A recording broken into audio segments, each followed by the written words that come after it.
Bom, minha gente, nós vamos começar aqui mais uma mesa, né, do ciclo Cultura no Plural, que a gente vem discutindo uma série de questões, né, que são caras para nós que somos, né, os fazedores, as fazedoras de cultura aqui de João Pessoa, da Paraíba. E hoje a nossa mesa hoje, ela tem um tema bastante caro, eu entendo que é para a história, né, desse país, né, que é exatamente aquelas e aqueles, né, uma reflexão sobre aquelas e aqueles que não estão visíveis ou tem uma luta, uma profunda luta, né, para que a cultura, né, para que as suas expressões, né, as suas identidades possam se tornar visíveis, né? E aí nós convidamos 4 pessoas aí muito especiais. Vou ler os currículos aqui, tá? Nai Gomes, artista multivisual, educador social, produtor e gestor cultural. Aqui esse rapaz bonito aqui. Alama Alice Cavalcante, produtora cultural, slammer, escritora e ativista na comunidade Ballroom e no movimento hip hop. O João Cariri, esse moço também, eita, Alama, essa moça bonita, o João, esse moço bonito,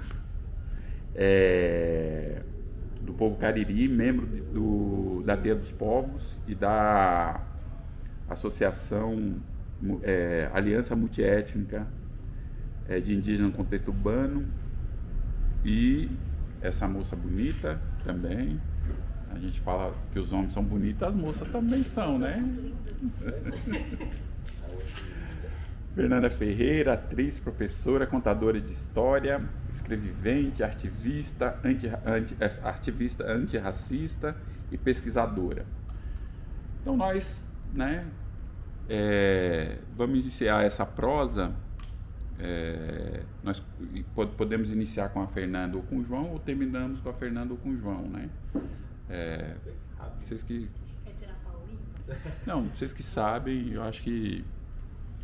Vamos então, pelo menos fazer uma apresentação, uma breve apresentação? Acho que é para começar, né? Bora, oxe. Se for começar comigo, tem que ter um veículo. Bora lá, tá? Paranauê.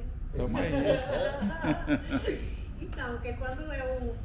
hoje, né, mais cedo, preparando, né, pensando no que eu podia trazer para a gente iniciar esse diálogo, aí me veio essa necessidade, né, já que a gente está falando de corpos, né, corpos invisíveis e visíveis, da gente trazer, né, essa força dessa ancestralidade, que são também essas existências aí invisíveis, que para a gente estar aqui hoje, se não fosse elas, né, muito provavelmente não estaríamos.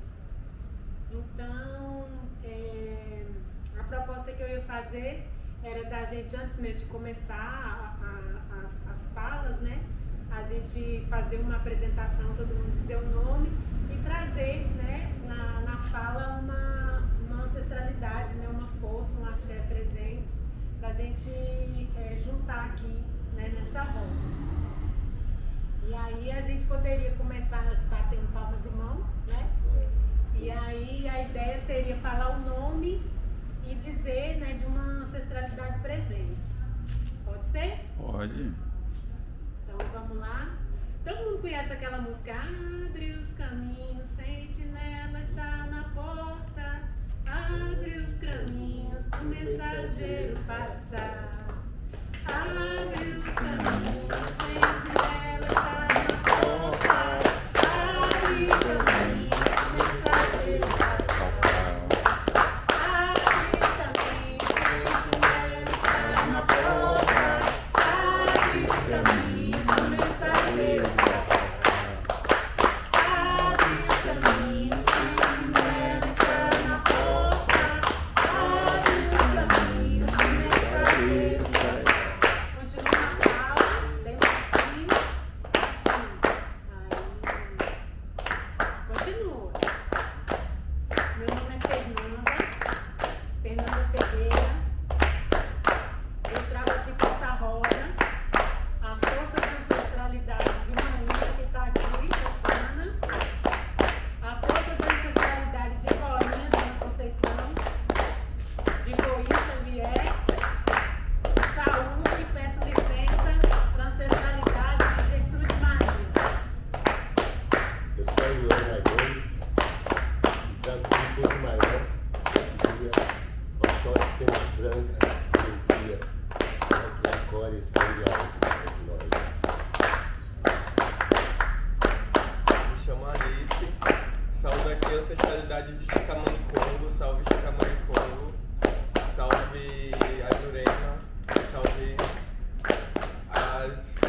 ancestralidades que estão entre nós. Aqui, eu João Carolina, com licença aos meus amigos, olá, todo o povo brincando, os Zelis, Espazinho, Bazé, Maara, Guaraquitã, todo o povo, todos os meus parentes que trabalham em luta e que já me seguem vivo em reserva. Eu sou Dini e trago um trabalho para a moça que me deu essa história. Eu me chamo Mariana e eu trago a ancestralidade da minha bisavó, Francisca Serafim dos Santos. Meu nome é Gabriel. A sexualidade da Salvador Baby e da bebê. Meu nome é Val, Valdemir, trago essa história dos meus avós, da minha mãe, do meu pai e do povo da rua, Capitaninos.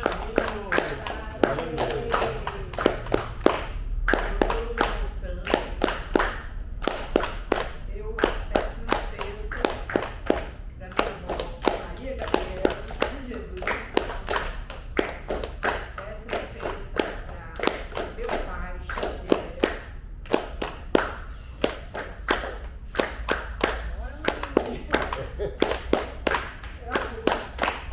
É uma besta para minha mãe louca, para todas as mulheres da minha família.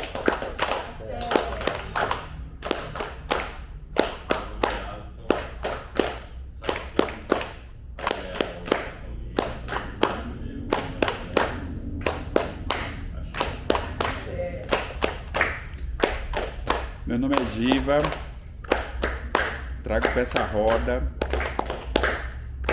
a ancestralidade de todos os tamoios, de todos os caetés, de todos os cariris, que durante 3 séculos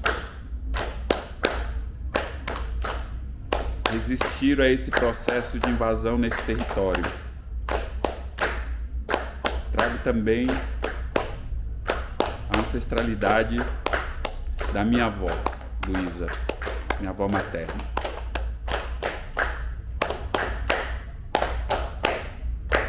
Abre os caminhos, sentinela está na porta. Abre os caminhos, o mensageiro passa.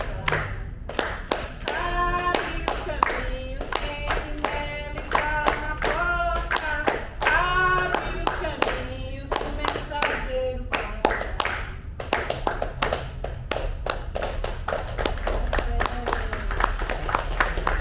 Gratidão por vocês trazerem, né? Toda essa força, esse axé e essa lindeza pra cá. E é sobre isso, por isso que vamos resistir sempre, né? Ai, vai começar comigo mesmo? Pode seguir, eu vou fazer um torezinho então. Olha aí. Ai! Oi, meus índios, descer a serra de dentro do Jurema. Meus índios, descer a serra de dentro do Jurema. Peguei a flecha com a mão coberta de caroa. Peguei a flecha com a mão coberta de caroa. Quando eu chegar no terreiro, eu tô pronto pra trabalhar. Quando eu chegar no terreiro, eu tô pronto pra trabalhar. Quando eu chegar no terreiro, eu tô pronto pra trabalhar. Meus índios desceram a serra de dentro do Jurema. Meus índios desceram a serra de dentro do Jurema. Peguei a flecha com a mão coberta de caroa. Peguei a flecha com a mão coberta de caroa. Vamos avisar que é chegou. Ah, o mensageiro veio e a gente foi ver e a vida também chegou. Tem que saudar. Tava as forças todas Tchau, juntas. Estava aqui nessa terra já maravilhosa. E fazendo o que estamos fazendo aqui, né? Boa noite. Então, mas quem vai começar mesmo? Vai você já trouxe tanta mensagem bonita. Não, então vamos lá. Boa noite, né? Para quem chegou, acho que podia abrir aí. A gente só dizer o nome, trazer uma ancestralidade. Meu nome, Xissó. Ancestralidade, eu ainda estou pesquisando, tá? Mas assim, o que eu posso falar é, sou norte-mineiro, vim do norte de Minas, tá? Segundo consta lendas da minha própria família, nós temos alguma ancestralidade indígena, muito provavelmente Chacriabá, porque é esse o povo que é lá do norte de Minas, mas fora isso, eu não sei falar mais nada, porque não tem confirmação nenhuma, tá? Temos ancestrais Chacriabá, mas não ficou nada na minha família, nada. Nem palavra, nem culinária, nem nada. E também por causa da localidade geográfica, meu pai nasceu em região quilombola, lá de Serranópolis, norte de Minas. Então, eu creio que eu tenho, mas ainda nada é confirmado. Chama esse povo que chega. Boa noite, eu sou Antônia, agora eu faço igual teste. De ancestralidade eu ainda estou descobrindo também. Mas eu sou natural de Ayandra, mas não cresci lá, eu só nasci e migrei para João Pessoa e estou por aqui até hoje.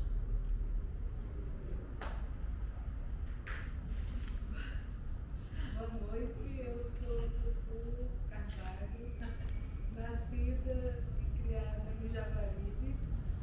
Minha ancestralidade, segundo a minha mãe, é cabocla e preta.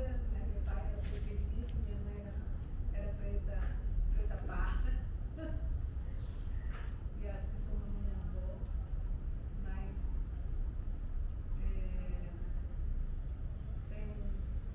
temos um filho, chamado Berê, e estou aqui, sou do ateliê cultural, sou coordenadora pedagógica do ateliê cultural. Aí.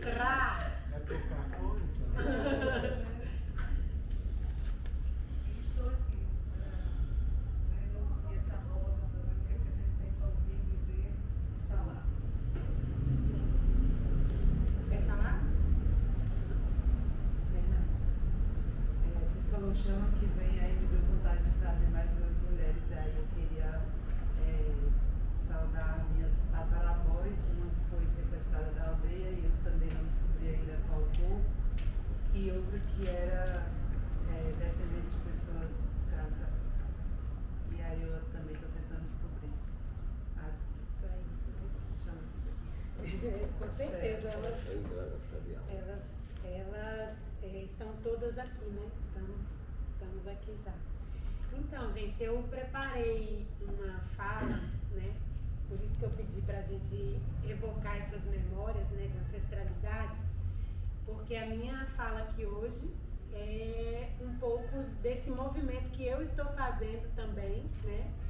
De memória da minha identidade e da minha relação com essas identidades coletivas, né? Que nós temos enquanto pessoas, né? Negras viventes aqui nesse território.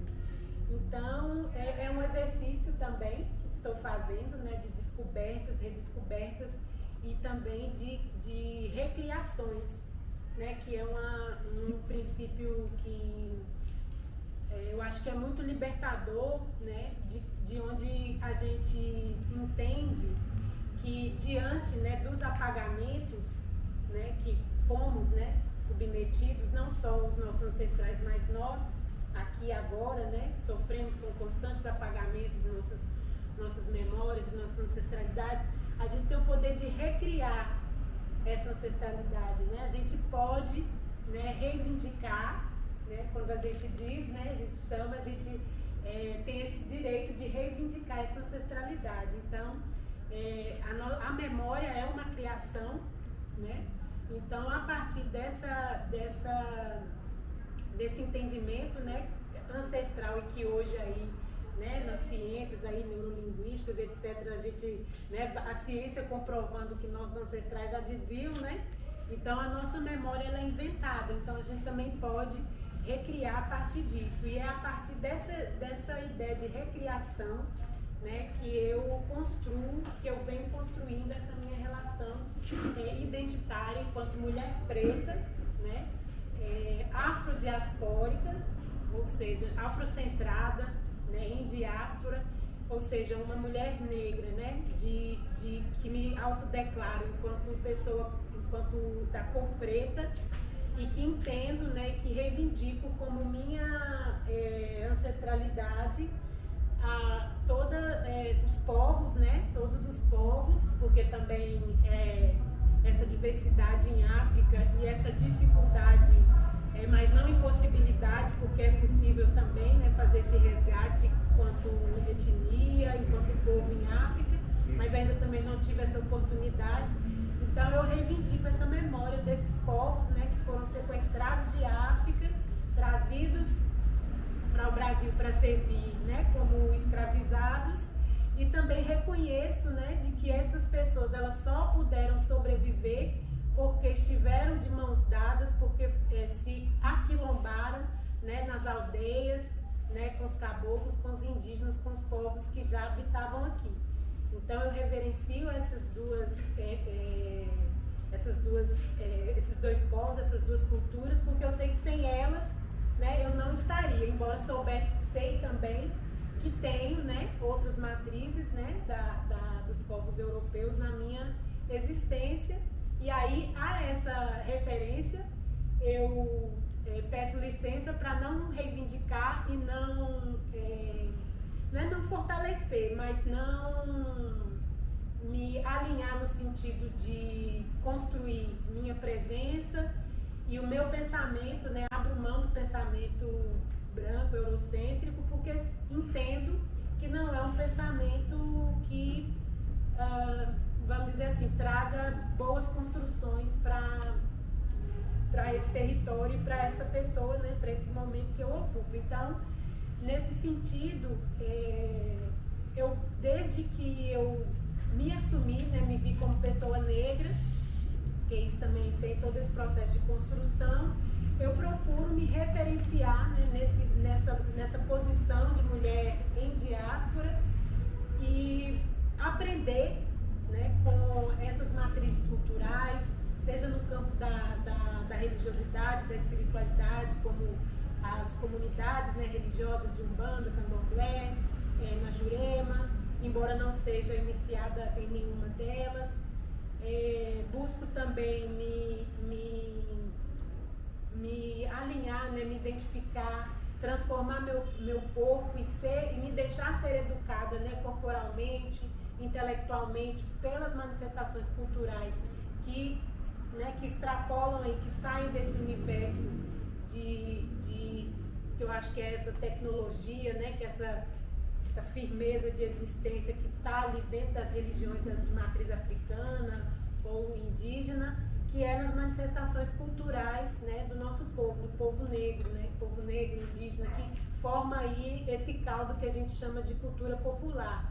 Então, me fortaleço na capoeira, que foi uma das primeiras ancoragens, né, que me fez, né, entrar, né, nesse universo de defender a minha identidade, de saber, de querer buscar, de saber de onde eu vim, quem eram meus ancestrais, de olhar para a minha família imediata e para essa minha ancestralidade com outro olhar, né, com um olhar de positividade, de beleza, né, ao invés de que a gente tem esse processo de desconstrução que a institucionalização escolar nos coloca, né, de questionar, de não ver beleza, de não ver inteligência, de não ver, né, ciência, de não ver toda a construção de cosmoperspectiva mesmo que a gente tem nessas culturas. E a capoeira foi uma das primeiras bases, assim, né? Que foi ali que eu acho que eu realmente comecei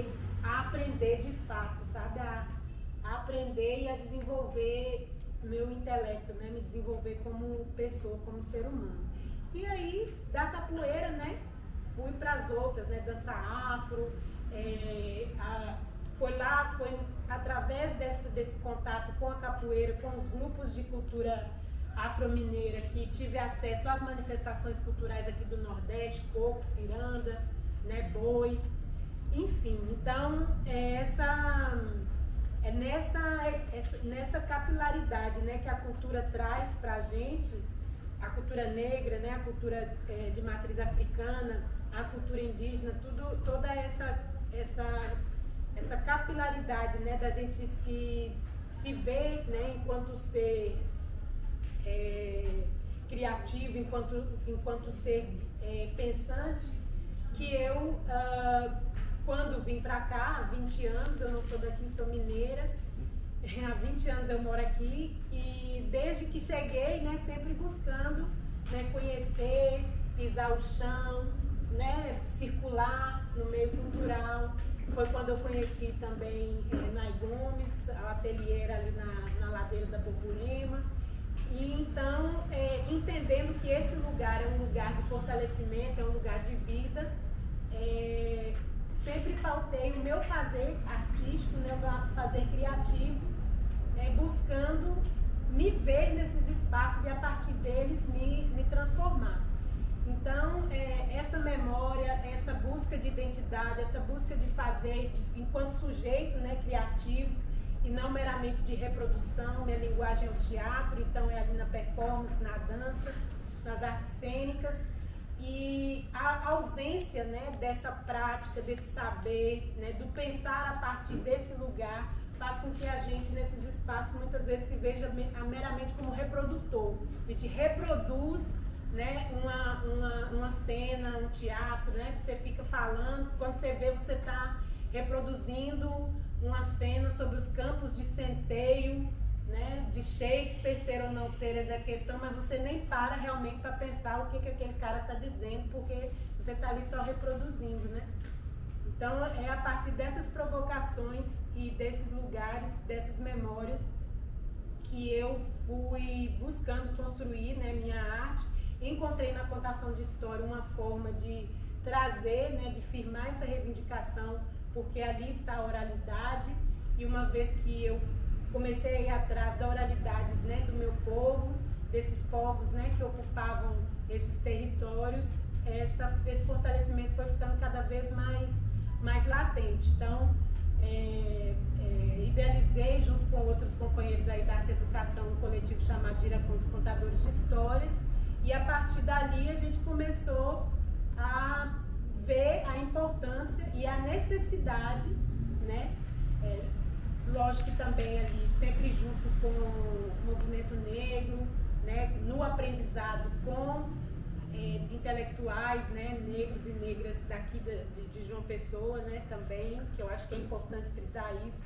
Não gosto de reforçar essa ideia de que a universidade não é um espaço para a população negra estar, acho isso até muito perigoso. Então, estando com o pé no chão, junto com o povo, eu também penso e também ocupo a universidade, né, para transformar, né, para tirar, né, para ir contra o epistemicídio e contra todas essas formas de apagamento da nossa intelectualidade. E sempre desde 2009 que venho, né, nessa busca, pesquisando cultura negra, né, cultura afro-brasileira e formas de trabalhar a 10.639 a 11.645 nesses ambientes, seja formal ou informal, de educação e de cultura. E sempre na precariedade, né? Nunca, mesmo acessando editais, o primeiro edital que eu consegui foi lá em 2012, que foi o Augusto dos Anjos, depois 2014 o FMC, mas sempre acessando o recurso com precariedade, porque quando a gente vai levar arte e cultura para o nosso povo está com necessidades básicas, né? E isso ainda é hoje, né? Então, quando você vai fazer uma atividade artística, cultural, num numa comunidade, num quilombo, numa aldeia, numa periferia, você vai encontrar pessoas com necessidades básicas de segurança alimentar, necessidades básicas também de identitário. Então, quando a gente fala de cultura negra, quando a gente fala de cultura para esses territórios, a gente vê o quanto é amplo, né? As potências e as carências, elas são muitas. E isso, e todo esse processo, né? Ele teve um momento de agravamento, que foi ali na pandemia, que foi quando surgiu o Fórum de Pretos e Pretas, que era esse grito, né? Enquanto artista, mulher negra, das artes, da educação, que se viu, né, diante ali de um governo genocida e de uma total assistência, né, de política cultural, né? Não havia o contexto da pandemia meio que deixou muitas pessoas sem perspectiva de futuro, e quando a gente olhava para trás, a gente via que também para trás o processo de genocídio era o mesmo. Então, com o anúncio, né, do auxílio aí, lá dos milhões de Brasília para a cultura, e junto, né, com o movimento negro e os artistas em âmbito nacional, artistas negros reivindicando as cotas, né, na Lei Aldir Blanc, fundamos o Fórum de Pretos e Pretas para justamente jogar, né, na cena cultural paraibana, pessoense, essa realidade que eu também já via aqui. Via muita cultura, já conhecia Nai, via Escurinho, via os grupos periféricos tanto de capoeira como de afoxé, né, os grupos de dança afro,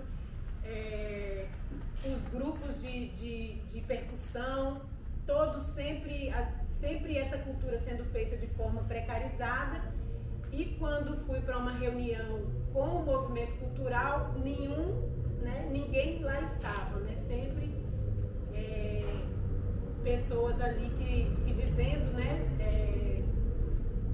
não são, né? Eram fazedores de cultura, mas essa realidade desse apartheid, né, do acesso, da construção de políticas, estava ali escancarado na minha frente. Então a gente fez o Fórum de Pretas e Pretas para dizer não. Se a gente vai pensar política cultural, se a gente vai pensar um auxílio emergencial, essas pessoas que estão, né, à margem ali nas periferias e que naquela época comprovadamente era quem mais estava morrendo, é necessário que elas estejam aqui nesse diálogo, nessa construção. E aí conseguimos, né, o prêmio João Balula, que foi um edital, eu gosto sempre de falar, eu vou falar aqui o valor, quando a gente se juntou para dizer dessa questão de que, na verdade, que é uma pauta desde dos primeiros diálogos que vêm sendo feitos, todas as pessoas que ocupam espaços de gestão, seja em campo técnico ou gestão pública mesmo, né, que tiveram aqui, reivindicaram e pautaram a nossa necessidade de organização. E eu sempre falando, não, organizados nós estamos, organização nós fazemos, o que existe é um boicote. E aí a prova disso é que quando, né, queimaram Palmares, e nós fizemos Palmares de novo, ali em 2020, nós conseguimos um edital prêmio para a população negra paraibana, de João Pessoa, no valor de R$ 999.100, né? Sendo que a reivindicação era de 1 milhão. Não conseguimos 1 milhão, mas conseguimos R$ 999.100. Desses R$ 999.100, a Funjop conseguiu executar 297.800, né, o que foi executado. Do valor total, né, nós só conseguimos distribuir o dinheiro, esse valor, para 29,81% de quem nós conseguimos, vamos dizer assim, aglutinar, né, enquanto cena negra naquele período de pandemia. E isso aconteceu, mais uma vez, reforçando esse movimento de que nós sempre nos organizamos, a população negra sempre se organiza, é um princípio, né, E eu gosto de trazer aqui esse trecho, né, do poema que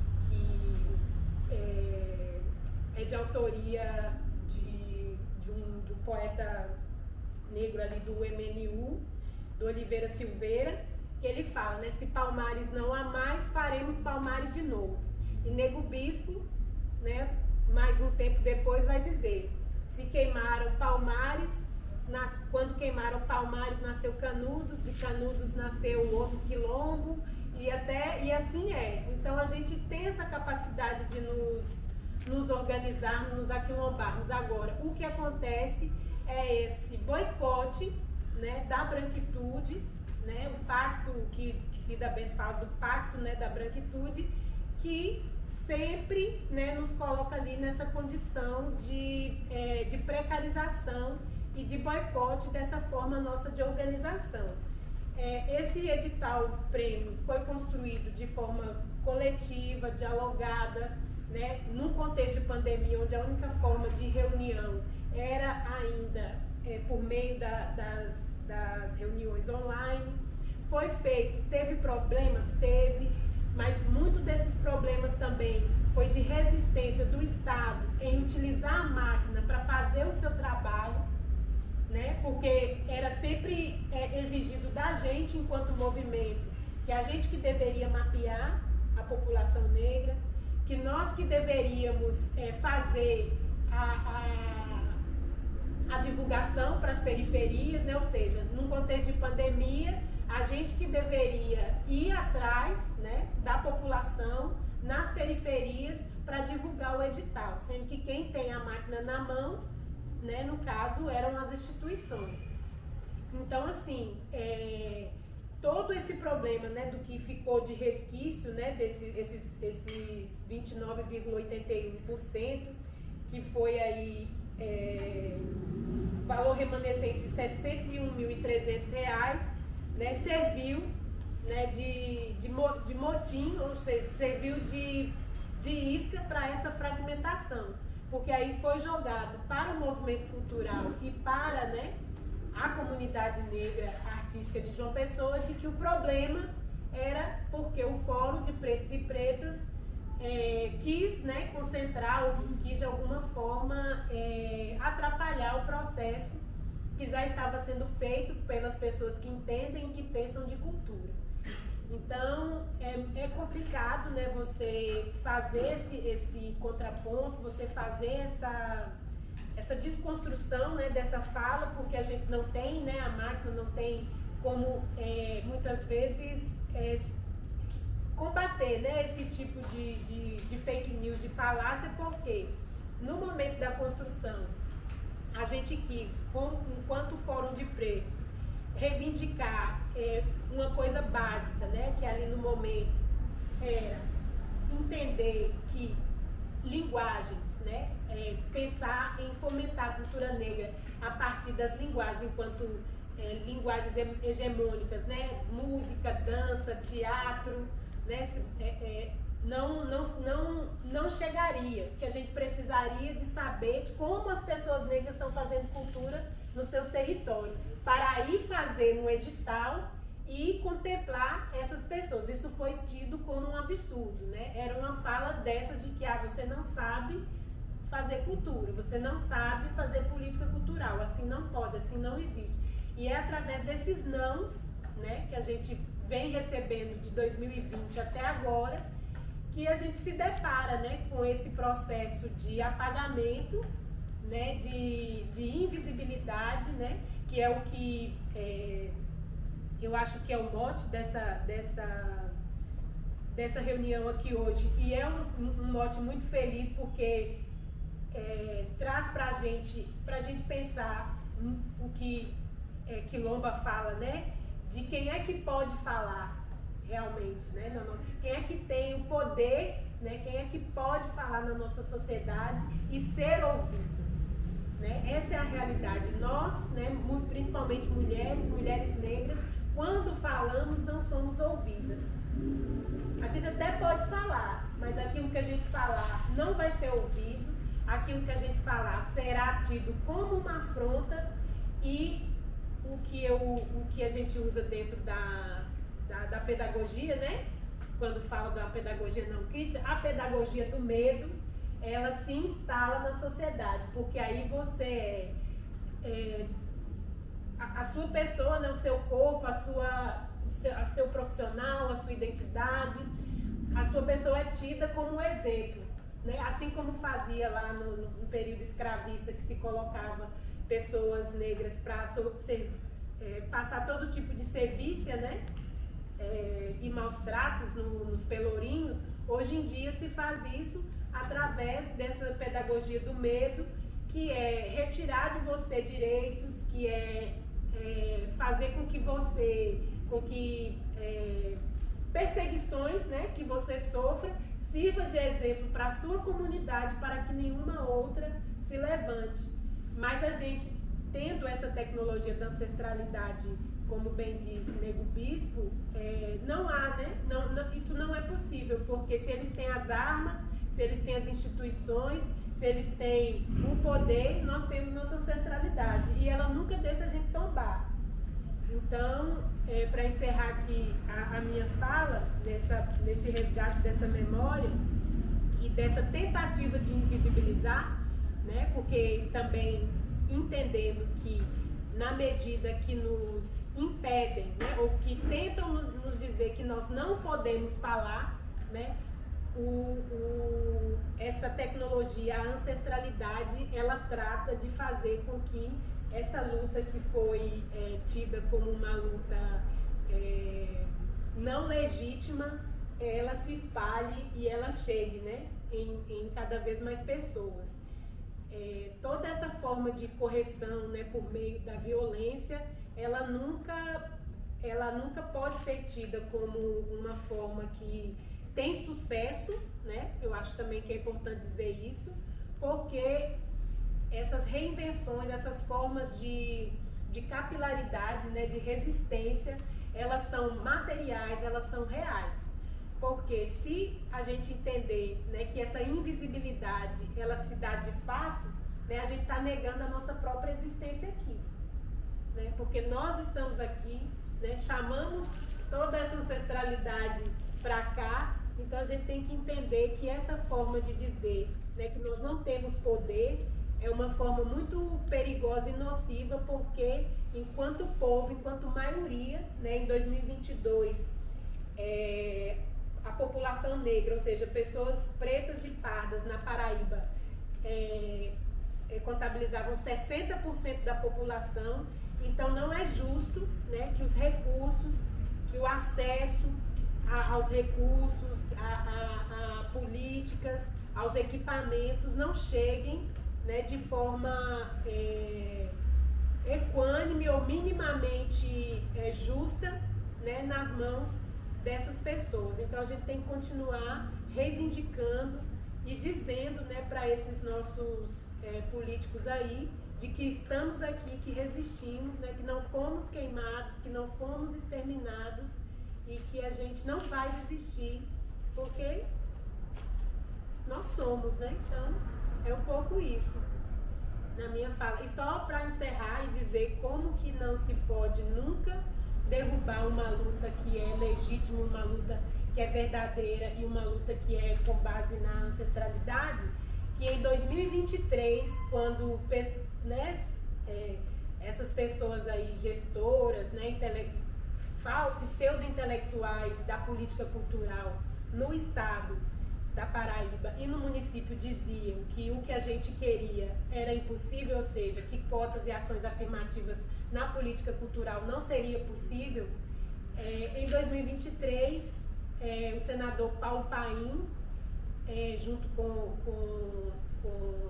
a bancada, né, da esquerda no governo, criou a Política Nacional de Ações Afirmativas na Cultura. Então, desde 2023, nós temos mais um arcabouço legal para fazer com que os editais e a política pública de cultura no estado da Paraíba e no município de João Pessoa siga, né, protocolos e cumpra, né, que todo e qualquer dinheiro que saia do governo para a cultura nessa cidade, nesse estado, tem que contemplação afirmativa, porque agora, se antes não tinha lei, a gente conseguiu, agora tem lei, né? E especificamente para os editais de cultura.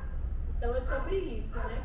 Podem tentar queimar a gente, mas a gente ressurge como fênix e quando surge, tá aí, né? A lei para dizer que a gente não é ilegal.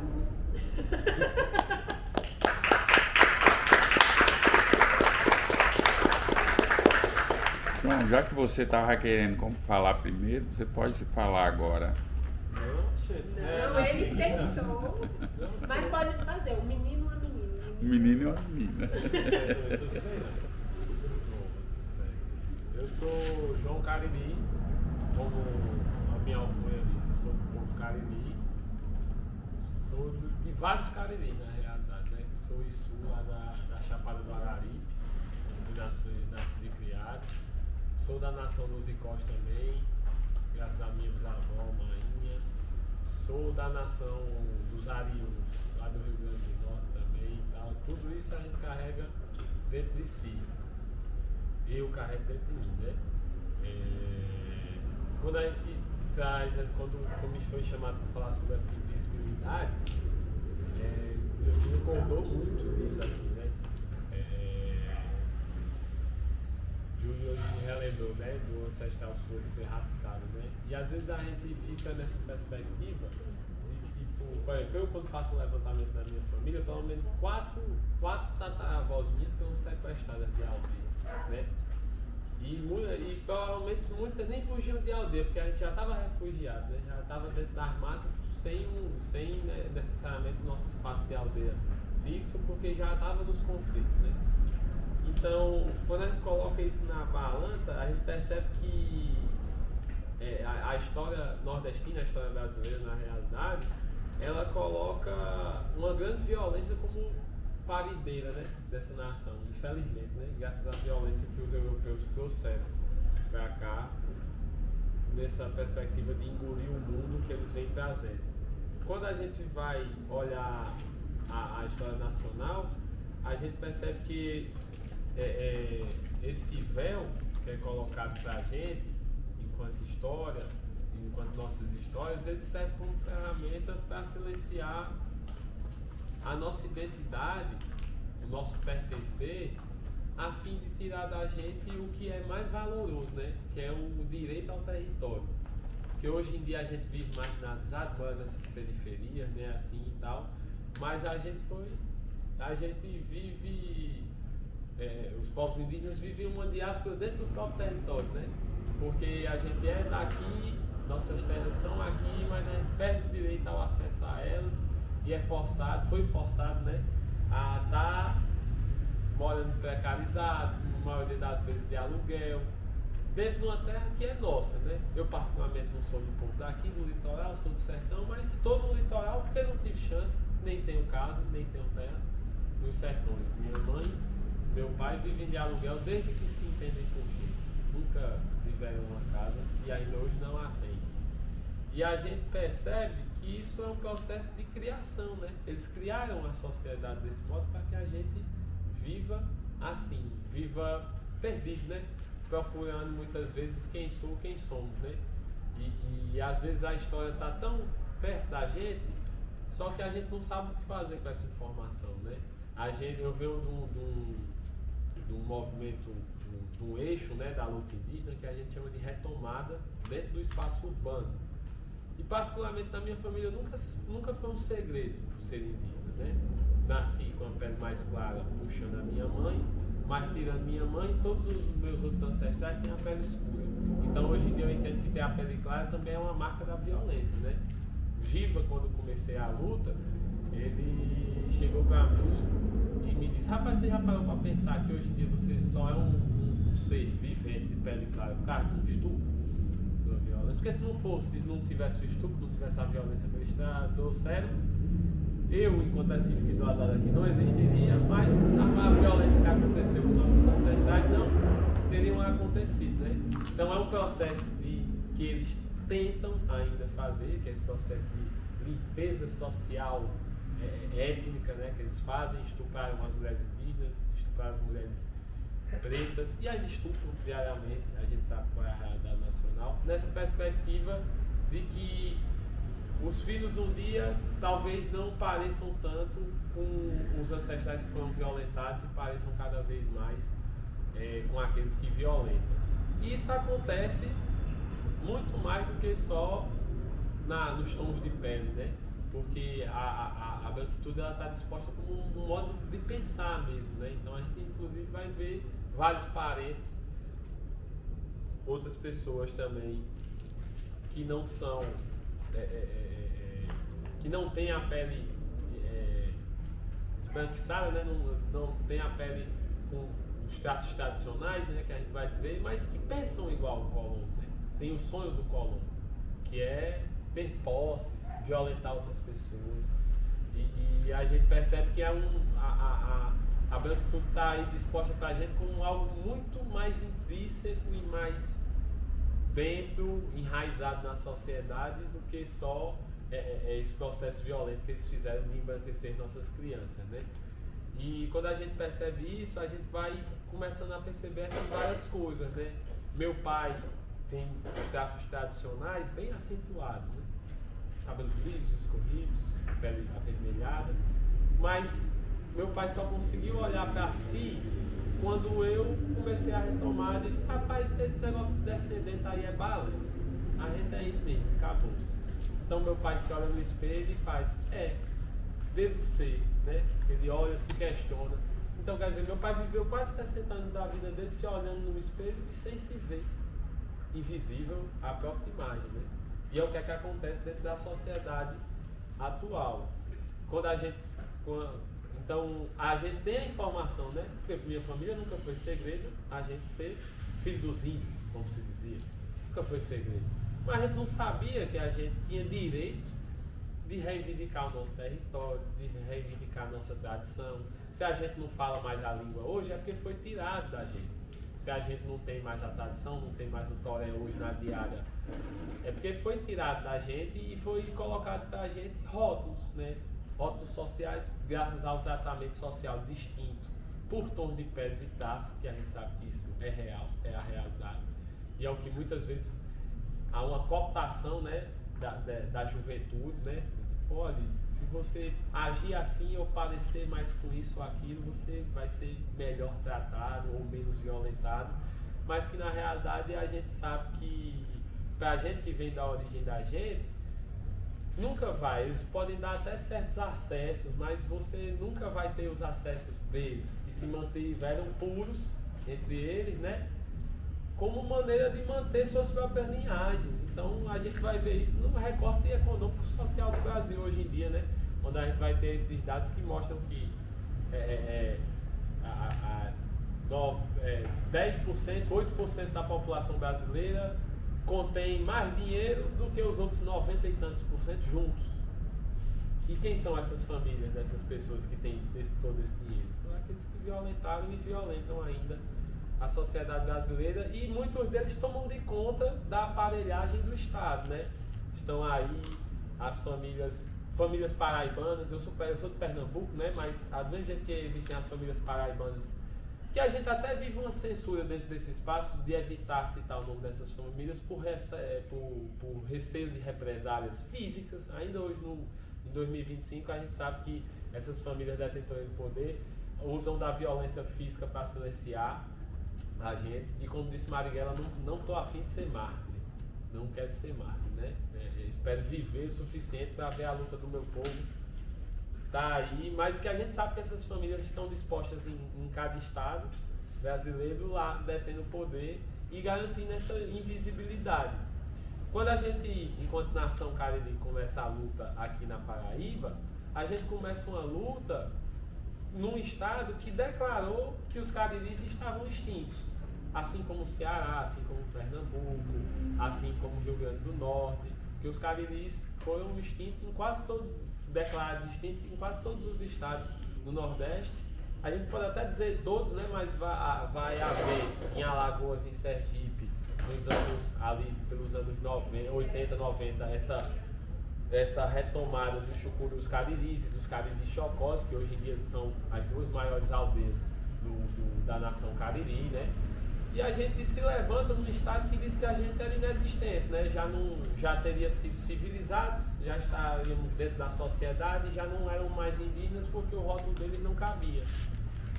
E a gente encontrou e encontra ainda essa perspectiva dissolvida como ferramenta de operação do Estado, né?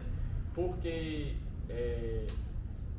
o movimento preto, com muita luta, conseguiu se colocar dentro dos editais das políticas públicas, mas a gente vai, talvez, eu não vou saber dizer, mas eu acredito que até o ano de 2017, no estado da Paraíba, não havia citação dos povos indígenas dentro desses editais, dentro dessas estruturas públicas. Mesmo com a Paraíba sendo o estado de um dos maiores povos em número, que são os potiguaras aqui do estado da Paraíba, são um dos maiores povos em número dentro da região Nordeste.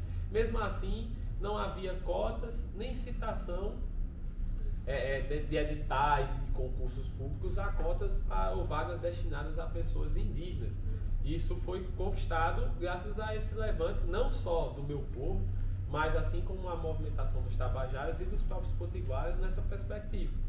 Então, a gente se levanta e se depara com um Estado que ele está aparelhado até os dentes para evitar que os povos indígenas e que o povo diaspórico africano tenha qualquer acesso. É negado, se dão migalhas e muitas vezes a gente fica disputando por essas migalhas entre si, para que a gente se esqueça que há um inimigo maior que está coordenando diariamente isso, né? E a gente fica se degladiando entre si.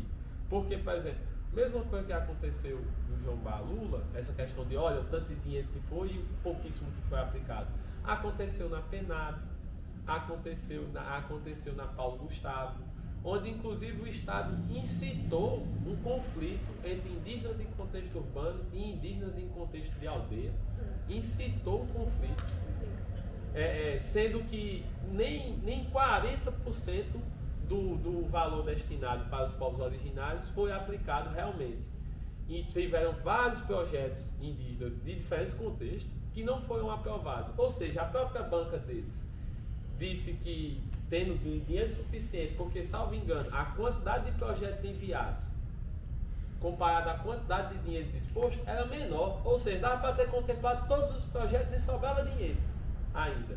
Mas se negou vários projetos e, por debaixo dos panos,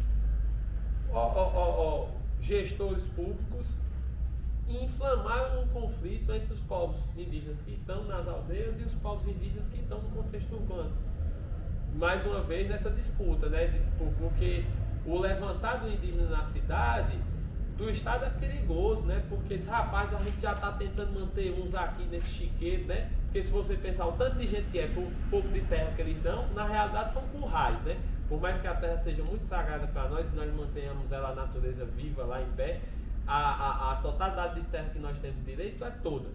E é nossa mesmo. Mas eles dão pedaços, currais, para que inclusive se mantenha esse modo assistencialista e tutelar que a FUNAI, tem vários servidores na FUNAI que estão ali na disposição de ajudar a gente mesmo, mas a gente sabe que foi uma aparelhagem dentro do Estado feita para tutelar o indígena dentro do território e manter ele lá tutelado. Então a gente percebe que eles estão aí com a mesma ferramenta disposta. De tipo, vocês aceitem que foram civilizados, que vocês não são mais originários, que vocês perderam todos os direitos que são seus, e agora aceitem viver dentro da sociedade como são, sejam um CPF, percam toda essa sua identidade com o seu próprio território e vivam desse modo. E quando a gente se levanta e se dispõe a dizer, não, eu entendi como a ferramenta de vocês está funcionando e agora eu não quero mais ela não, eu quero algo que seja construído por mim para os meus. Eles se amedrontam, né? Incitam esses conflitos internos, evitam a nossa presença nesses outros espaços, evitam que a gente siga a nossa vida com o direito que a gente tem, que é buscar a nossa identidade e os nossos direitos e deveres Então, quando a gente se depara com isso, a gente percebe que é isso, né? O Estado colono, por mais que a gente chame de democracia hoje em dia, é só uma grande outra ferramenta para que eles mantenham a gente nessa prisão mental, espiritual que eles construíram. Esses rótulos sociais, onde, por exemplo, a gente sabe que hoje em dia a gente tem uma consciência maior que boa parte das pessoas que estão cotadas dentro dos pardos, eles são pessoas de ascendência indígena também. Só que o Estado não deixa com que esse número seja somado a nós, porque fomos civilizados, né?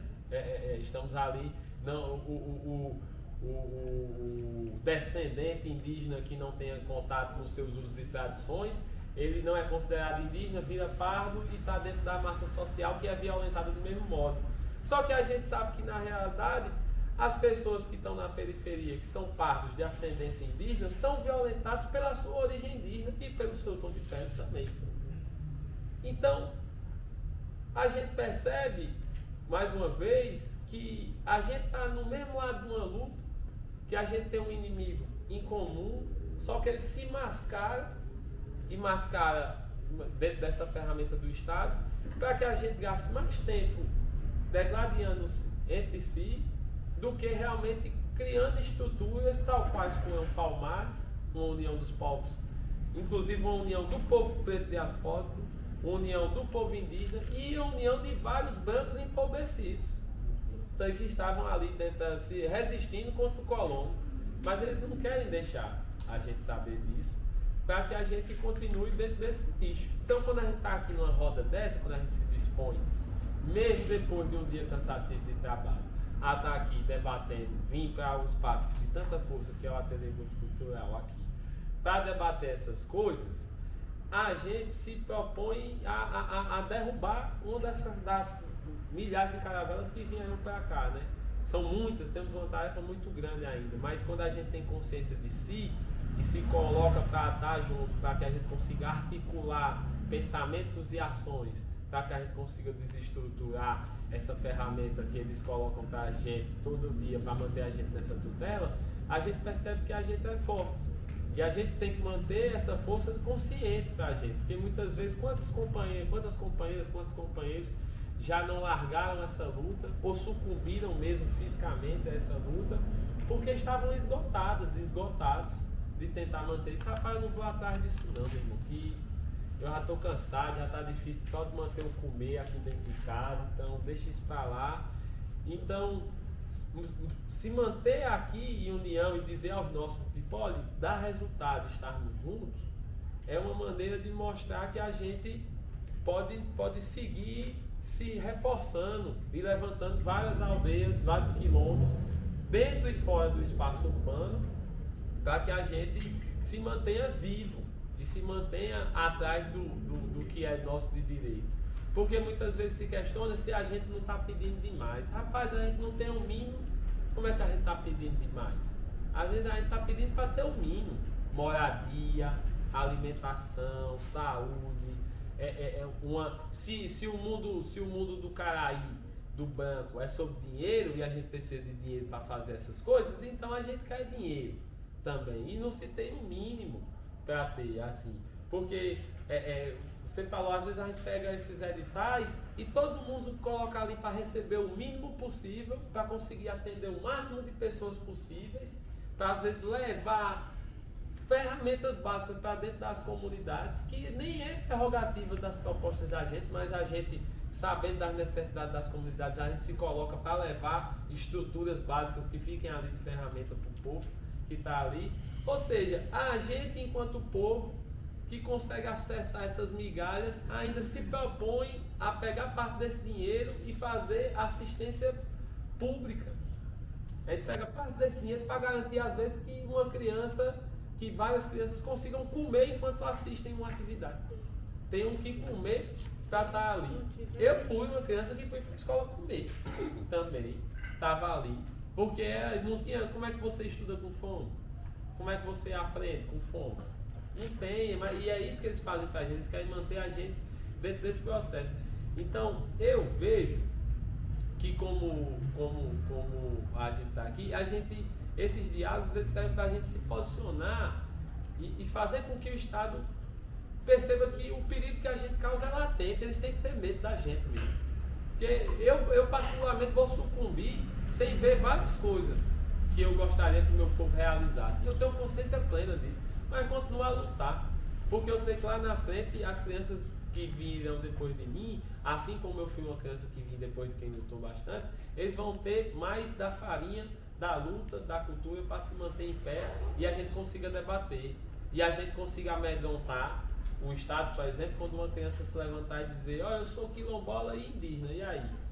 Não, mas você tem que ser um ou outro, senão eu sou os dois, meu irmão. Minha origem é essa.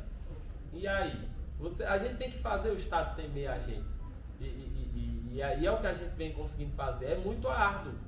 Várias pessoas padecem diariamente nessa luta. Mas a gente tem que dar um jeito de se manter de pé, ter essas informações na mão, de mostrar que a gente já nunca foi enganado por espelho, por ferramenta nenhuma.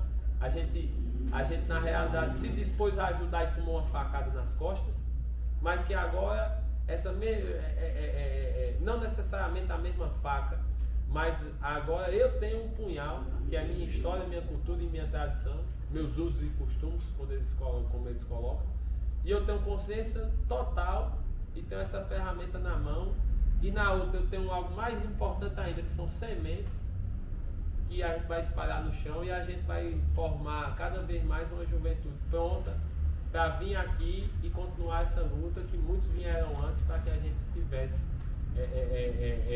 esse conhecimento e essa capacidade de amedrontar o Estado, e cada vez eles tenham mais medo da gente. Acredito que é por aí.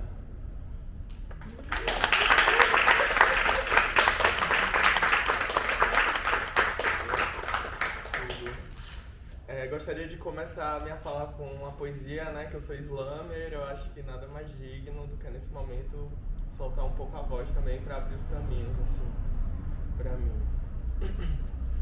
Cada vez mais desconfiada, uma rata que anda com outras ratas, estou tentando sacar as paradas, quem rateia com e quem é rateada, a história da conquista não me ganha. Atenção é chata e desconexa, ter que disputar para ter o básico me parece como uma síndrome estética.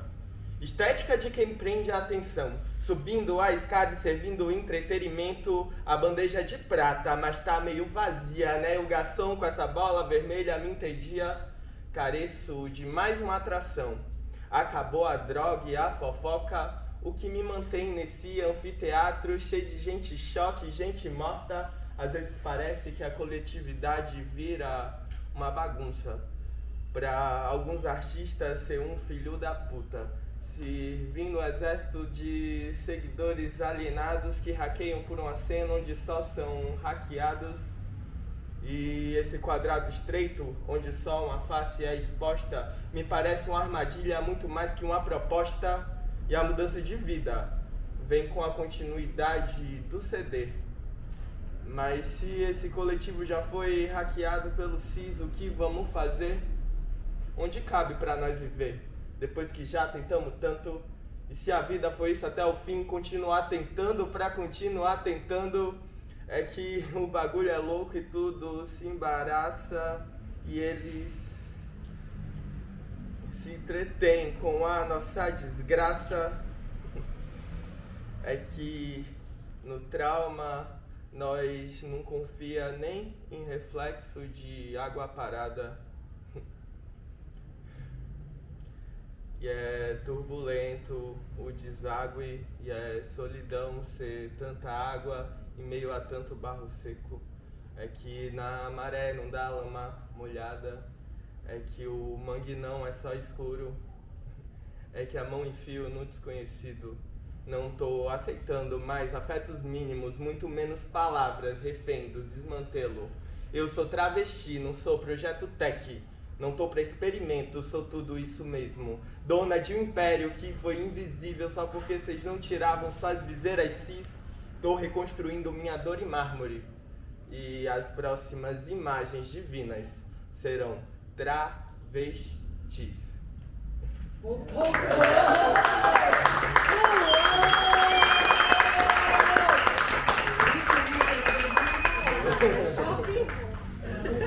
até me desconcentrei.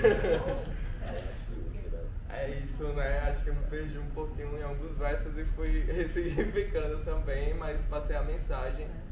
E acho que o que eu quero falar com essa poesia e sobre o que a gente veio para discutir aqui hoje, que é sobre a invisibilidade desses corpos, primeiro pode ser analisado de duas dimensões, né? Acredito que da dimensão estrutural, pensando em como a sociedade nos coloca, e da dimensão individual, subjetiva também, de como a gente se coloca na sociedade, como a gente responde a partir do que a sociedade nos coloca. Eu me chamo Alice Cavalcante, vim do interior, do Agreste, da Paraíba, de Alagoinha faz 9 anos, tenho 24 anos atualmente, sou produtora cultural, slammer, estou me formando em serviço social, quase lá. E meio que dentro desse processo de migração do interior para a capital, eu acho que eu vivenciei muitas coisas, assim. Muita gente em João Pessoa que eu conheço, inclusive, que fazem parte do meu ciclo, também vivenciou esse processo de migração, não são exatamente de João Pessoa. Então acho que João Pessoa tem muito disso também, né?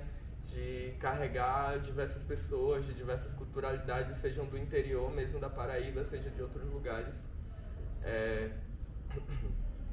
Eu sempre, desde pequena, acredito que me questionei muito sobre que lugar eu habitava e sempre estive muito nesse lugar de me questionar sobre quem eu era, onde eu estava, a que eu pertencia. Acredito que principalmente por fazer parte de um núcleo ali familiar cristão, evangélico, da Assembleia de Deus.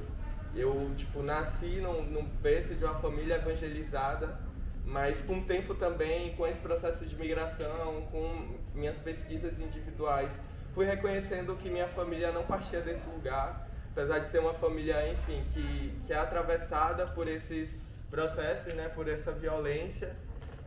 E uma família que, enfim, miscigenada, tanto que minha mãe tem a pele branca, né, e a família dela é majoritariamente de pele escura, negra ou indígena. E meu pai, ele é a pessoa de pele negra, que é preto, assim, com um tom meio avermelhado, que dá para reconhecer os traços indígenas, só que a família dele carrega muito a colonialidade dentro de si, dentro dos atos, e também, muitos indivíduos, né, que também são esses descendentes dos nossos violentadores também, porque acho que é isso, né, isso é o que a ferida colonial ela nos traz.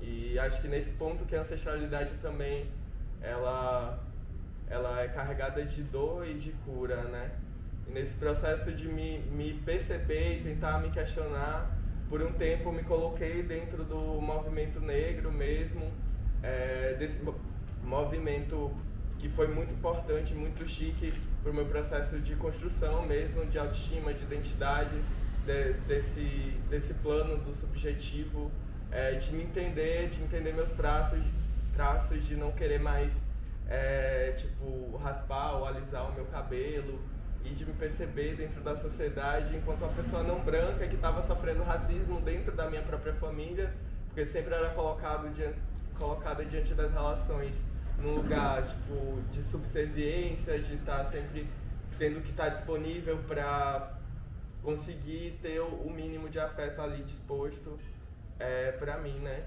E para fora da família também, em outros espaços, sofrer e atravessar, mas ao mesmo tempo me perceber enquanto a pessoa não retinta, não preta, sabe? E ficar nessa confusão de, em que lugar eu habito. E recentemente, tenho me percebido nessa vontade da busca pelo processo de retomada, de entender, que o Brasil é indígena, que toda a favela também já foi uma aldeia, que entender também o processo colonial que tomou ali a minha cidade, a região de onde eu vim, né? E de onde minha família que mora lá, que existe lá, migrou de alguns lugares do sertão e de outros lugares, assim, de outras cidades também, de outros estados, no caso. E percebendo isso, venho me entendido nesse lugar, assim, de estar em contexto de retomada, de atualmente estar me aliando a a outras pessoas indígenas em contexto de retomada aqui em João Pessoa, né?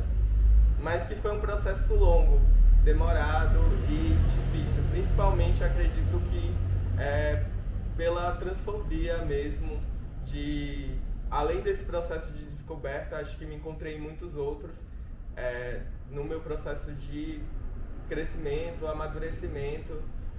Sempre me entendi enquanto a pessoa não cis, porque quando eu tinha menos de 10 anos de idade, eu escutei o meu tio do canto, assim, escutando do canto da porta, meu tio falando pra minha mãe que se ela não me desse uma surra, eu ia crescer e virar um travecão, e tá aqui, ó, o travecão, por favor, né, no shade.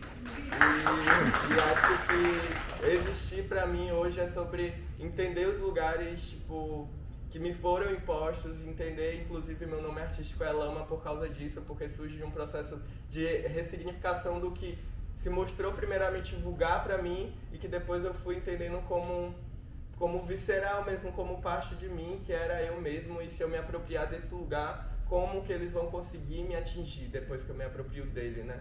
E acho que a linguagem tem essa força, a palavra tem essa força. Eu comecei a me expressar artisticamente, assim, na necessidade de me colocar essa força, me colocar nessa força e me colocar para fora também, me colocar para fora da minha mente.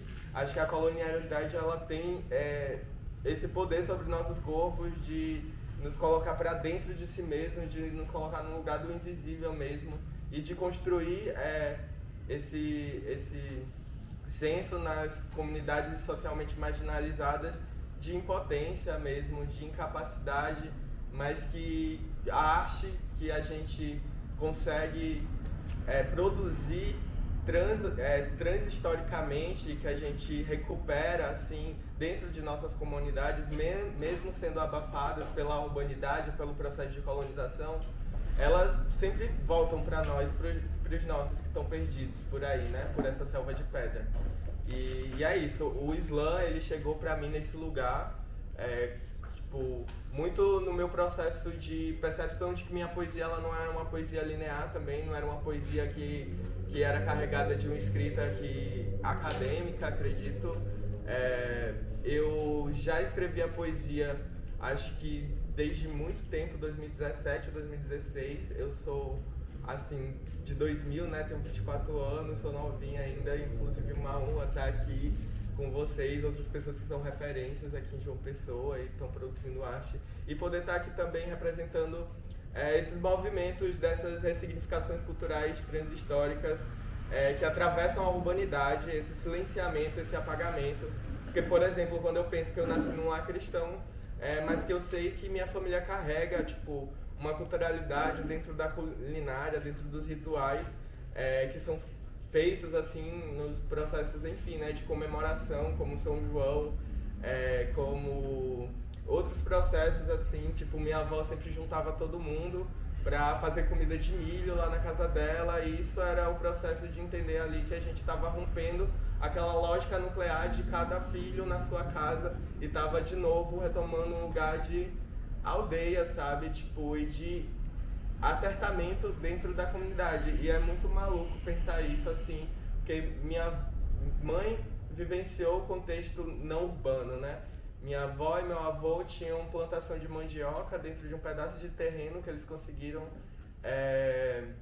pegar de uma fazenda maior, de um dono de terra maior, e onde eles conseguiam ali fazer o sustento deles, assim.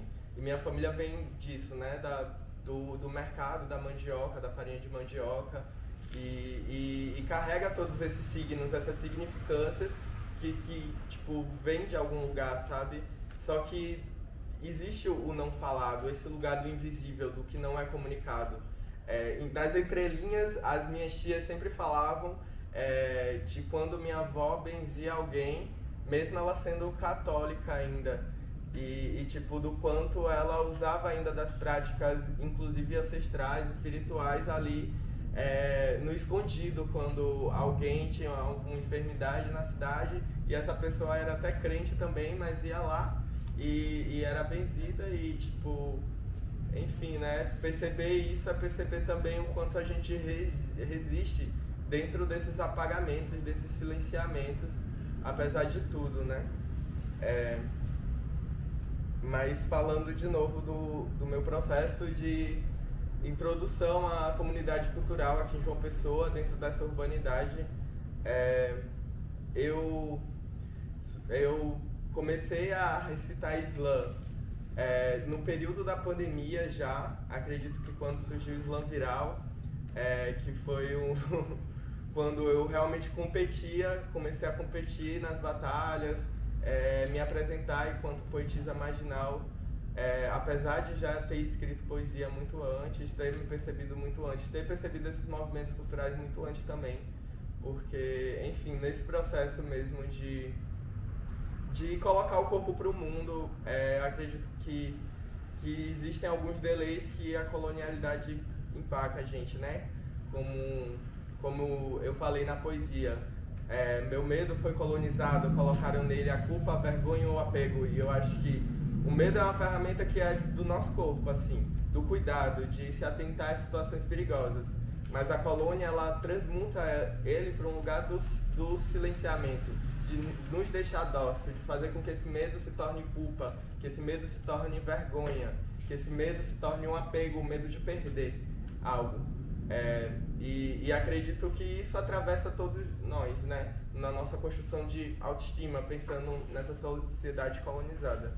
Mas que é isso, que a partir do slam eu fui destravando esses medos e também, lógico, com o Cine Trava, pensando no meu processo dentro da academia. O Cine Trava, que é um projeto de extensão que surge dentro da universidade, primeiro como Cine Debate e com o título de Cine Bicha, mas que daí eu me encontro assim com Gabi, inclusive, que está aqui, com outras pessoas trans que estavam na universidade, na necessidade de se aquilombar, se reconhecer, que não estavam se vendo naquele espaço, mas que precisavam se colocar para fora, e a gente toma aquele projeto de extensão e ressignifica, transiciona ele se torna um Cine Trava.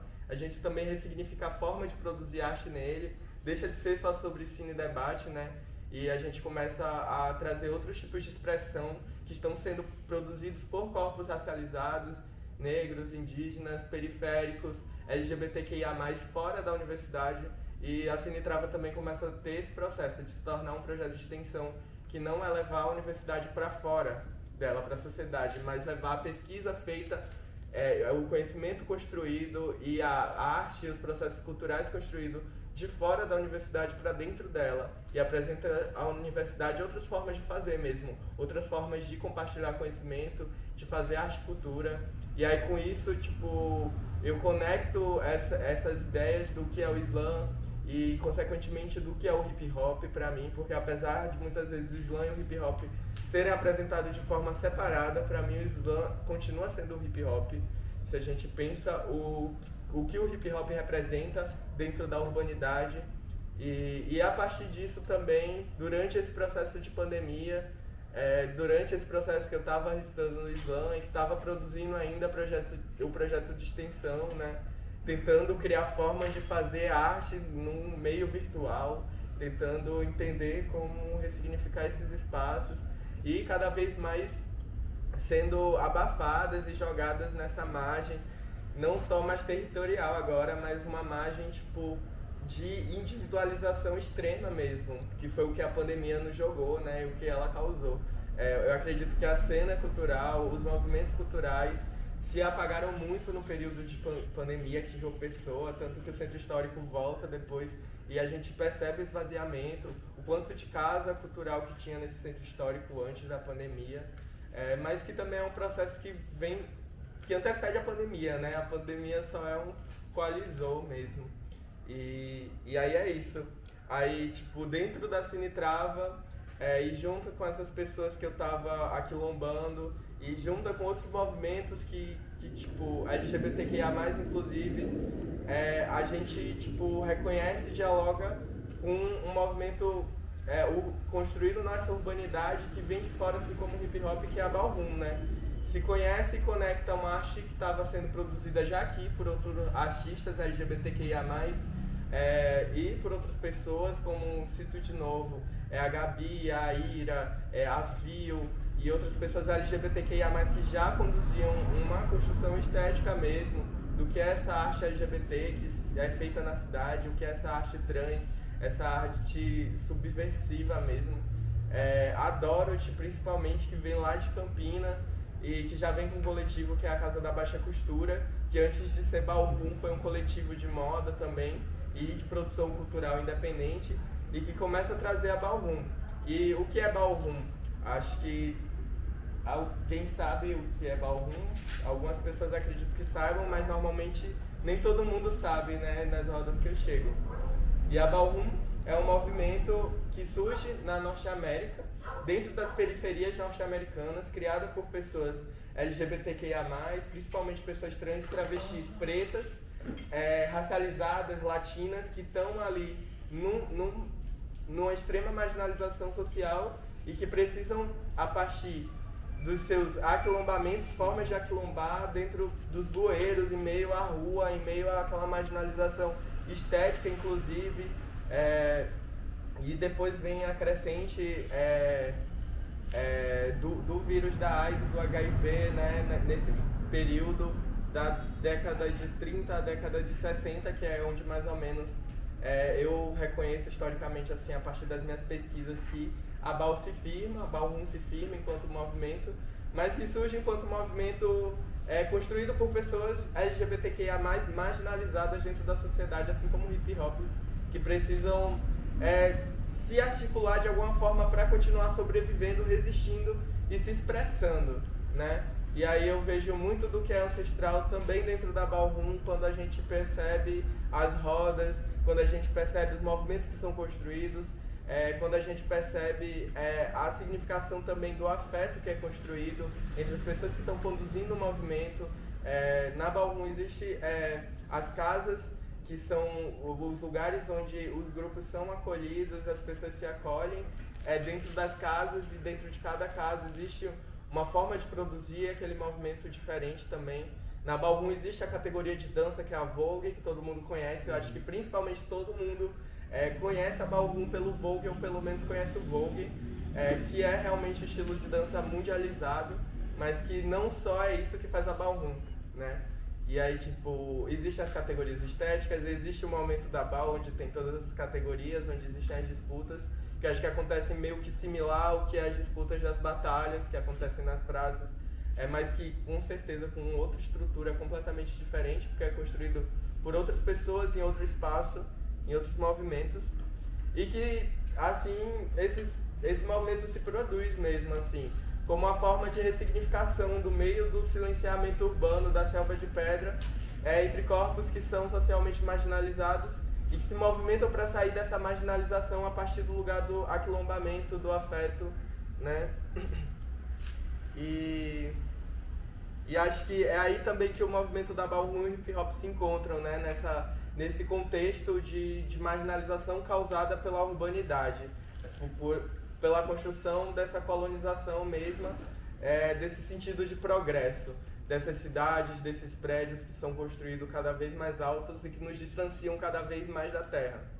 E eu acredito que é importante que a gente pense nesses novos movimentos culturais, construindo na marginalidade também, e pense no diálogo que eles podem ser feitos com os movimentos que estão mais ligados com a terra, com as culturas populares, enfim, né? Hoje no Brasil eu já vejo diversas pessoas da Ballroom, por exemplo, mesclando a Ballroom, o Vogue com a capoeira, mesclando com o coco, com brega funk, com outros estilos musicais que surgem também de dentro das periferias no contexto urbanizado, e a força, a potência que se tem quando se assume a fragmentação da sociedade, os espaços de silenciamento, e começam a se dialogar essas culturalidades do que vem do pós-colonial e do que resiste do pré-colonial, é muito forte para mim, porque eu acho que representa o que é esse eixo histórico mesmo, como a gente resiste transhistoricamente, como a gente recria nossas tecnologias em meio ao nada. Porque, por exemplo, eu começo minha poesia falando e usando a simbologia do rato. O que é o rato? Nada mais que um animal que, dentro da urbanidade da rua, ele é um animal completamente que se constrói uma carranca sobre o rato, né? Uma coisa de medo, de nojo. Ele é um animal que é avesso à higienização mesmo. porque ele tá no lugar do sujo, mas ele é um animal selvagem, tão selvagem quanto os outros. E aí, tipo, trago pro contexto porque mais Nordeste, Paraíba, pensando o timbu também, se a gente for construir essas significâncias pensando animais. O timbu é um animal que é visto assim com um medo extremo, representa esse nosso medo colonial do que é a selva, do que é o selvagem, e nada mais é do que a natureza, né? E que é a natureza que é assim, demonizada, mas que cria formas e resiste dentro da selva de pedra, dentro desses ambientes urbanos, assim. E aí acredito que a gente se recria em meio à marginalidade, em meio à invisibilização. A gente cria formas, a gente se reaquilomba e se movimenta, e falo de se recriar porque você citou esse termo, e acho muito importante a gente pensar o se recriar e como a sociedade vem se recriando e como a gente recriar uma sociedade mais sustentável mesmo e que resista, e que as culturas ancestrais, as culturas e os movimentos populares, que a nossa ancestralidade mesmo resista em meio ao silenciamento, mas que a gente não esqueça também dos movimentos que a gente faz para lidar e para hackear os espaços urbanos, para conseguir ressignificar nossas culturalidades, se reconhecer dentro de, enfim, dentro do que já foi terra e que hoje é concreto, né? E acredito que é bem por aqui. Eu peço perdão se eu me perdi um pouco na minha fala. Eu trouxe um roteirinho do que eu ia falar, assim, bem direitinho, mas não consegui me guiar pelo roteirinho e fui fluindo. Mas acho que é isso.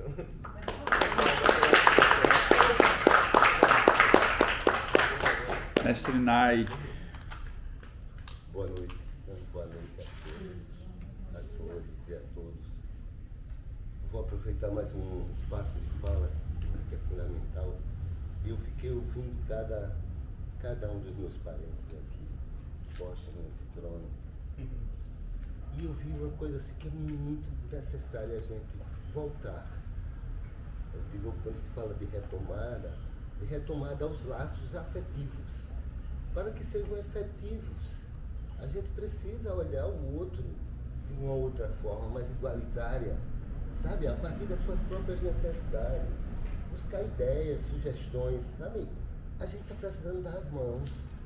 A gente está precisando de pertencimento, de empoderamento. E esse pertencimento e empoderamento é uma coisa que é feito coletivo. É de dentro para fora, mas é de dentro para fora de todo mundo, sabe? A gente precisa assumir que a gente precisa de todo mundo. A gente precisa de todos que a gente se encontra. Tem um sentido, sabe? Tem um sentido da gente estar aqui. E a gente sabe que não vai se repetir, porque todo momento é único, né? A vida por si só, ela se mostra fugaz, né? Um veículo sem motor, sem chave, que só vai para frente. A gente se depara com essa realidade. E eu digo, cara, precisamos confiar, a gente precisa se doar. A gente precisa se dar para o outro, porque a única coisa que a gente tem de verdade é o que a gente dá para o outro. Uma palavra, dizer assim, vai, faz, vem, vamos somar. Eu tenho uma panela de feijão aqui, dá para a gente botar água, fazer uma feijoada para uma atividade que a gente vai fazer cultura e vai alimentar as outras pessoas. A gente precisa voltar para a cozinha, voltar para o quintal, né? De onde eu vim, lá da Rua do Rio, eu aprendi uma coisa fantástica, assim, que eu levo.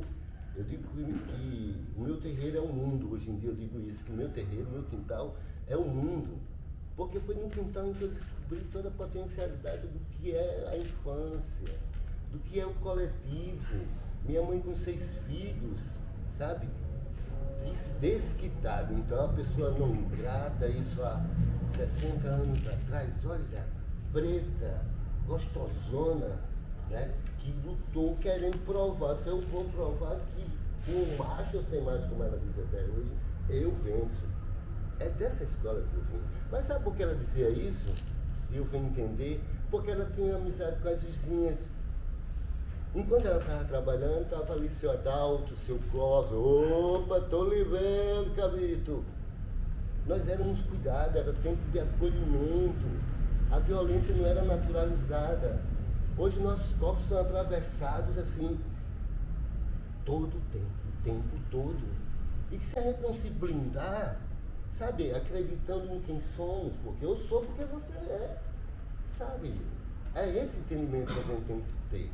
Sabe, a gente está precisando voltar a aprender, desconstruir o que se chama de amor. Desconstruir o que se chama de que é família. Desconstruir e, principalmente, trazer a igualdade. Homens e mulheres, pretos e brancos, a gente precisa ver, além da janela, ver o mundo a partir do humano. Seres humanos. A gente não vai aqui para mudar esse mundo, não. Porque desde que o mundo é mundo, o poder material impõe sobre o poder essencial. É lei. Sabe? Ninguém tem garantia de amanhã. Ninguém tem um cartão de crédito que garanta que você amanhã já está respirando. Né? A gente não foi educado para isso. A gente não foi educado para ser homem. Não fomos educados para ser mulher. Não fomos educados para ser humano. Onde um elemento fundamental da nossa existência. Amar. Amar a partir de si, dentro de si, tornou-se uma grande celeuma a questão da nossa memória violentada. Mas também temos a memória boa. A gente precisa sair desse lugar negativo, sabe? E quando eu digo isso, eu falo através dos avanços. Culturalmente, políticos, gestão partidária sempre vão existir, faz parte do poder. Mas há possibilidades mais concretas. Eu completo 40 anos de atividade. Quanto artista preto, pintando os orixás, pintando os preto velho, como percussor, sabe, levando para as instituições, o pessoal querendo me evangelizar, eu já fui evangélico. Isso virou senha. Quando chegar, eu já fui evangélico, hoje eu sou de candomblé. Mas é esse lugar interior. Ninguém vai reconhecer, ninguém vai lhe dar essa força, a não ser que a gente se reconheça. Sabe? E a gente tem uma vantagem muito grande, a gente está no meio de um caos. E ainda posso dizer, ainda bem, porque eu venho de um tempo que não tínhamos Secretaria de Cultura. Não era reconhecido Secretaria de Cultura. Não tínhamos fundações, não tínhamos editais, não tinha espaço da mulher preta, nem muito menos do homem preto. Matam, mas hoje tem nome. Sabe? É dilacerante, mas de onde a gente veio, preto matava preto, indígena matava indígena. Poder. Poder advém do ser humano, onde tiver. Né? Quando a gente fala do povo indígena, a gente também tem que falar que são povos que têm sua cultura, e sua cultura também se chama poder. Chama-se dominação também. Né? Então é assim, há uma horizontalidade e há uma verticalidade. O grande problema é que a gente esquece que essa horizontalidade é cíclica. É cíclica. Uma vida é pouca para a gente mudar, mas é suficiente para a gente se reconhecer. Se reconhecer no coletivo, a gente precisa voltar ao letramento, gente. Eu, assim, nesses 20 anos quanto gestor do Ateliê Multicultural, eu me decepciono. Mesmo, os verdadeiros fazedores de cultura e artes desse estado, dessa cidade. Pelegos, ausentes,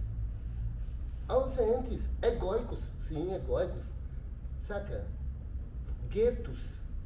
A gente tem que saber, a gente tem que encarar que temos um movimento de fazedores e produtores de cultura, a gente tem homofóbicos, racistas, fascistas, sabe? A gente tem que sair por, o dom, faz uma arte linda, é um grande ator. Vai ver quem é a pessoa, saca? Agressor, machista, a gente tem o tempo todo essa prova. Saca? Não voto, não estão aí, estão por oportunismo, basta um palco redondo e uma luz, tá bom. Eu estou me apresentando. Eu tenho meu evento, tá bombando. Sim, mas os outros é uma rede. A gente precisa repreender, consumir o que os nossos pares produzem. Sabe, essa cadeia produtiva tem que ser reconhecida. Ninguém anda sozinho, pelo amor de Deus. Sabe? Ninguém faz nada sozinho, principalmente. E a gente tem que sair desse lugar, né? É de uma certa forma assim que eu digo, porque eu sou um trabalhador. Eu na verdade, era funcionário público há 40 anos, concursado, e eu disse, não, eu não quero. Eu quero ser só artista e viver só da arte, só com arte por arte. Isso faz 40 anos, sabe? E assim, não que eu não tivesse medo, porque para mim o maior medo foi exatamente assumir. Então, tanto que eu tenho muito essa história da resistência, eu sou da existência, sabe? Porque tudo é tão incerto, eu sou muito em cima dessa realidade, sabe? Às vezes eu quero fazer tudo sozinho, mas não é querer concentrar, é porque o tempo urge, sabe?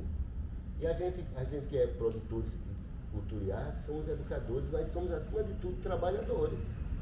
A gente tem que descer desse palco de estrela, saca? É uma ilusão, eu passei 15 anos dessa ilusão, saca? Produzir para branquitude, que eu acho que tem que produzir para branquitude sim, também, saca? Mas eu passei 15 anos, galerias, colunas sociais. E chegou um momento que eu perguntei, porra, eu vou fazer uma retrospectiva de 15 anos do meu trabalho. Cadê as obras que eu não tinha acesso? Porque as pessoas não conseguiam ver a parede nua da obra.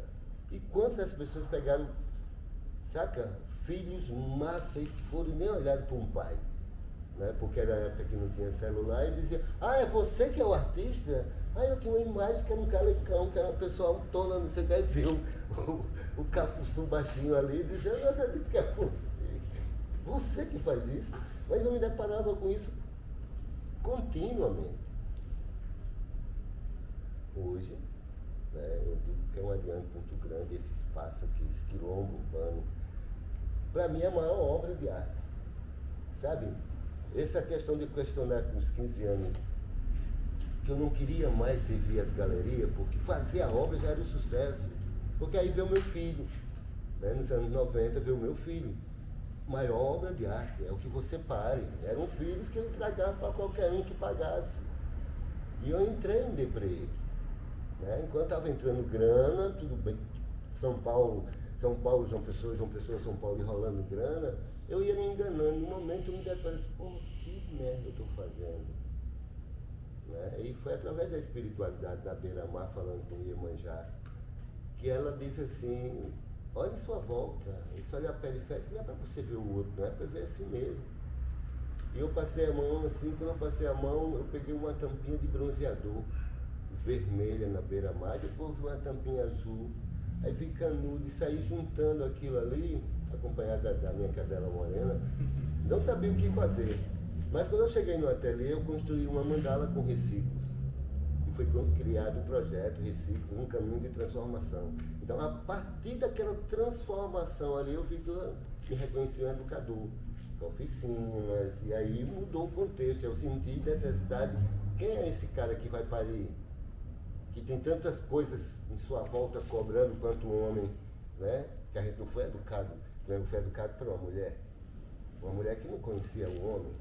Por mais que ela entenda, não vai, porque é uma mulher. São coisas que, sabe, são específicos.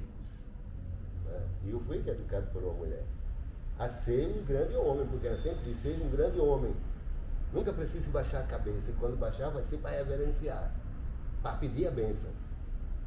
Então, assim, o rigor dessa mulher é muito presente. Mas esse rigor, ela serve para a gente entender que a gente precisa caminhar de mãos dadas. O movimento cultural precisa de letramento racial, precisa de letramento de gênero, precisa. Os fazedores de cultura, eu deixo aqui bem claro, né, que a gente precisa fazer um letramento de classe. A gente precisa. Os fóruns, temos os fóruns, mas a gente sabe que quando há necessidade para uma eleição, a gente vai para a apelação, né? Vai para a sobrecarga, porque fica uma sobrecarga. A gente consegue fazer uma coisa, né, mais coesa, mais presencial, sabe? A gente precisa de presencial. Eu sinto que a gente precisa de presencial. A gente precisa olhar nos olhos, a gente precisa realmente dar a mão, reconhecer quem está ao lado, sabe? Eu preciso disso. Então, nesse caso de dificuldade, né, o que a gente precisa ver a partir de nós mesmos. Né? Quem é que está no teu dia a dia? Quem é que está na tua luta? Sabe? A gente precisa ser olhado, a gente precisa ser acolhido, a gente precisa se fortalecer. Isso eu vou fortalecer se eu me unir com os meus, né? Pelo menos uma ideia de existir, de fazer cultura e arte. Gente, eu espero ter contribuído.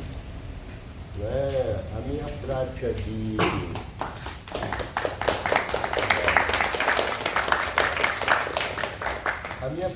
ser um negro, né? Candomblessista, artista, periférico, e que acredita que a periferia é onde está o supra-sumo, né? Não é à toa que é a única cidade nascida às margens do rio, e a gente sabe onde tem rio, tem lama, né? E lama é transformação, é fênix, né? É onde esse caranguejinho fica chamando. Você vai agradar mais do que o senhor, você fica chamando você, sabe? E a vida, são vidas, né? Vidas, a gente precisa honrar isso. E esse espaço ateliê muito cultural, esse quilombo urbano, é esse corpo vivo, porque eu conto com hoje. Né? Essa casa é nossa. Né? Alguém disse, é para todos os projetos? É sim, todos os projetos humanitários, de humanização, de reconhecimento do outro, essa casa é sim, é para todas as cores, é para toda a diversidade humana. Isso é o mais importante.